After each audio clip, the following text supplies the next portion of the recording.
Olá pessoal do Simp, sejam bem-vindos. Hoje vamos falar um pouco sobre o último dado em relação ao PIB. O PIB no segundo trimestre de 2025 chegou a crescer 0,4% trimestre contra trimestre. De fato, é uma desaceleração do crescimento, posto que no primeiro trimestre de 2025 o nosso PIB chegou a crescer mais de 1%, chegando a 1,4%, graças ao agronegócio.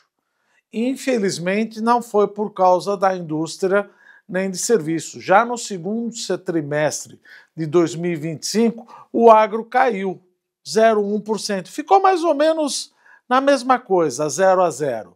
A indústria cresceu 0,2%, mas foi muito mais por causa da indústria extrativista de minério, de óleo e gás, etc. Infelizmente, a indústria de transformação caiu e a indústria de construção também chegou a cair.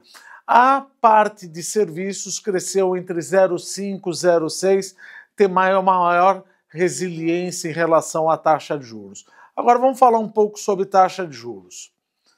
Era esperada essa desaceleração no crescimento. Quem lê a ata do cupom do Comitê de Política Monetária, ele deixa bem claro, a taxa de juros de 15% vai ficar por um bom tempo alta, porque a inflação está desancorada. A inflação definida pelo Conselho Monetário Nacional, que quem definiu foi o ministro da Fazenda, o ministro do Planejamento e o Banco Central, portanto foi o governo que definiu, fica em 3%. E agora nós estamos esperando, 2025 praticamente já acabou. Não dá para achar que nós vamos chegar na meta de 3% da inflação em que pese qualquer taxa de juros.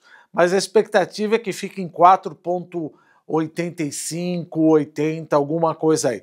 Já para 2026, o mercado também já espera uma desancoragem das expectativas inflacionárias, esperando uma taxa de inflação de 4,31%, ainda longe dos 3%. Então, é bem provável que a taxa de juros fique alta por mais tempo. E se a taxa de juros ficar alta por mais tempo, é bem provável que o terceiro trimestre desse ano e o quarto trimestre ainda desse ano, teremos uma nova desaceleração, fechando o ano entre um PIB de 2 a 2,2%. Em relação à economia global, isso acaba impactando a gente, porque obviamente nós já falamos bastante do tarifaço, mas tem um ponto aí. Tem um ponto dos Estados Unidos estarem gastando demais, apesar dos Estados Unidos, Donald Trump, falar que todo o tarifaço vai compensar o aumento de gastos, isso o próprio Congresso não admite. Então, o déficit fiscal norte-americano tende a aumentar. Primeiro, a dívida pública do Reino Unido, da França, da Bélgica, da Itália, da Grécia, já está acima de 100% do PIB. E isso, falando um pouco, e também do Japão, além de 100% do PIB, mas falando um pouco da Europa, é uma região que vai ter que investir mais para a segurança por causa da OTAN. Se vai ter que investir mais, essa dívida pública aumenta. Essa dívida pública aumenta, as pessoas, os poupadores passam a cobrar mais taxa de juros. Então, como nós já falamos aqui para os nossos amigos do Simp, taxa de juros mundial vão ficar mais altas por mais tempo, o que leva provavelmente a um crescimento global menor do que a gente tinha antes da pandemia. Do lado do Brasil, é o que a gente espera para 2025, um crescimento um pouquinho menor. Agora, para 2026, a gente sabe, todo governo em véspera de eleição ou em ano de eleição acaba gastando mais. Vamos ver o que o governo vai fazer para gastar mais. Mas no final das contas, se ele gastar demais para tentar impulsionar o PIB com o anabolizante, os juros, ou melhor, a curva de juros futura começa a subir, expulsando o setor privado.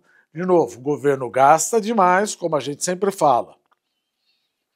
Procura recursos emprestados do setor privado, o setor privado pede mais juro, acaba sendo expulso da economia, como realmente aconteceu agora no segundo trimestre de 2025, quando a formação bruta de capital e investimentos caiu 2,2%. Eu gostaria muito, eu não, até o Banco Central, que o consumo recuasse um pouco, que o investimento aumentasse mais.